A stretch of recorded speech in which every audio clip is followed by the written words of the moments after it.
Hello, my name is Sue, I'm Chuck. and welcome to another episode of You You Kill kill My my Master. master. So today we are looking at a film from 1982, Shaw Brothers production, Legendary Weapon of China. This movie was made by Lar Gar Leung, and Lar Gar Leung, if you know, was a longtime director at Shaw Brothers.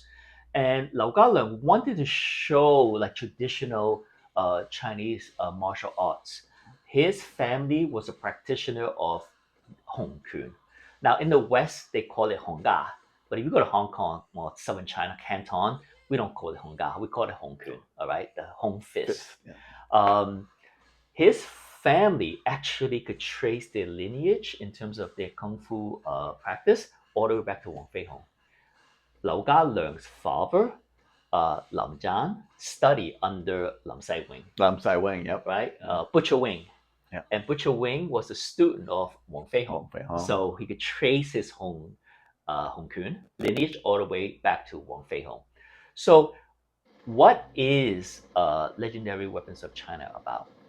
Basically, it's the movie is set in the 1800s in China under the Qing dynasty. At that time, the Qing dynasty was weak, and a lot of the Western powers was encroaching on it, trying to like take pieces of not only China, but at that time with imperialism and a lot of colonies that the Western powers wanted to get, they were grabbing and stealing lands from Asia, Africa, Latin America, and in response to this, the Qing, dynasty, they started supporting this group of charlatans, Yeah. spiritual boxers who do training and do charms and magical spells.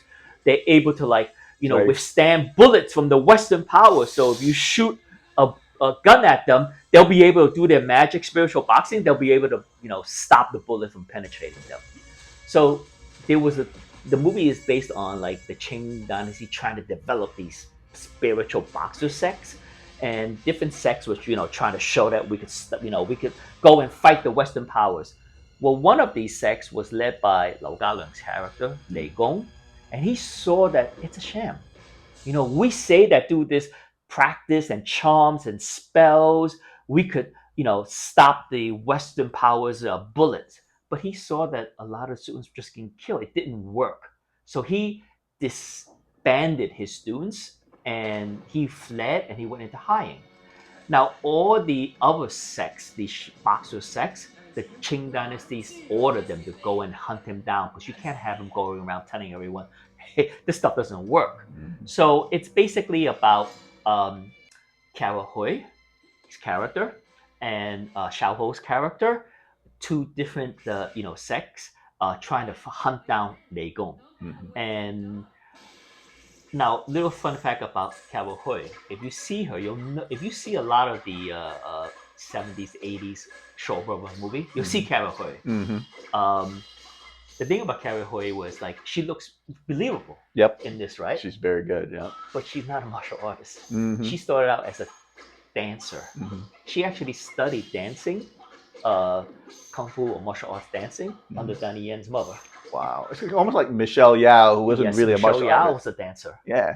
And even Zhang Yizhi from Crouching Tiger, Hidden Dragon, dancers. But it just shows how great a physical actor they are, that it makes you believe that they're able to do this. So the movie is about them finding Lei Gong, again played by Lau Ga Leung, and eventually they understand what his rationale is, and they became allies and friends of his. And it's just a setup to the final big battle between Lei Gong and his younger brother from a different boxer sect, and they fight using the legendaries, weapons. In the Chinese title, it's like 18 weapons. Weapons, right? So they use different 18 forms. I love this movie because I was always fascinated. Truck and I studied kung fu under the same sifu, Right. and besides like the forms and stuff, we really like the weapons. Oh yeah. I mean, I think that I have a lot of the weapons in this movie. I had the broadsword, I had the butterfly knives.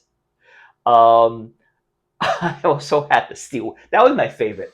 I always wanted to learn how to use the steel whip, But that thing, a real steel whip, that thing is heavy. Mm-hmm. And when you're swinging this thing around, if you don't know what you're doing, that thing is gonna hit you and crack your head open or spear you or go right through you. So I remember my Sifu saying, like, no, Su, you don't practice with the steel whip.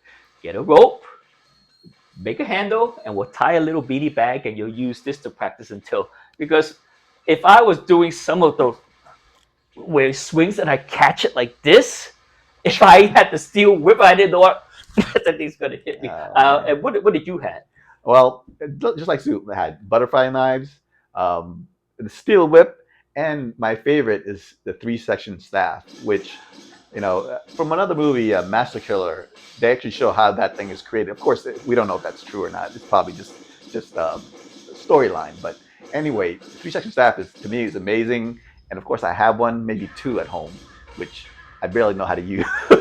I tried. I whacked myself in the head, the elbows. Oh, it's worse than nunchucks because it's like 3 parts that can hit you. It's a lot of fun. Well, especially with these weapons, then you get to see them in this movie. Well, what did you think of the movie? Well, all I need to hear is Lar Gar Leung. I know I'm going to watch it, and I know I'm going to enjoy it, and I did with this movie.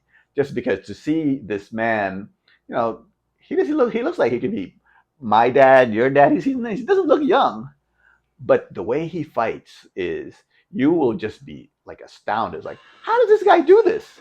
And I know we're talking about stance fighting, but the way he does stance fighting is not as like, it's moving fast. It's still fast enough. I mean, you can tell it stops, but then you get to see the techniques done. And then when you add that onto the weapons, I mean, legendary weapons of China or 18 weapons of China, you get to see this man and a couple of others use these weapons that are just like, oh, so that's how they work. It's like, so that's why he doesn't hit himself on the elbow like Chuck.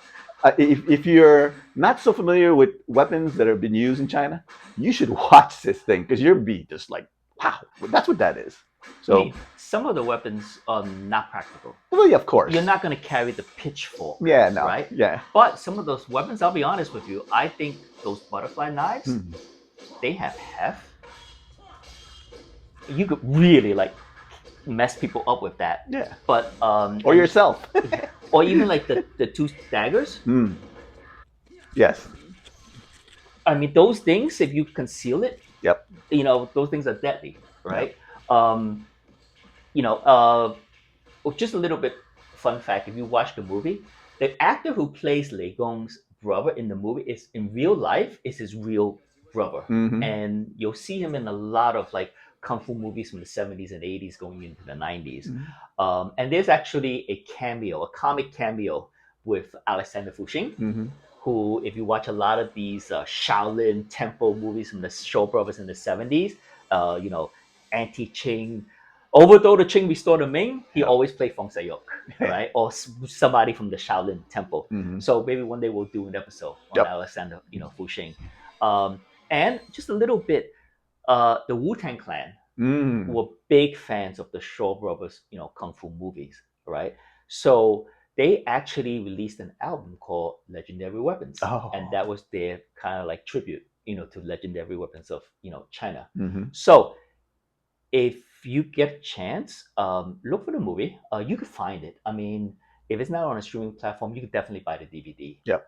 So watch the movie. I give it a thumbs up. It's a good movie, and I think you'll enjoy it. 2 for me. Loved it.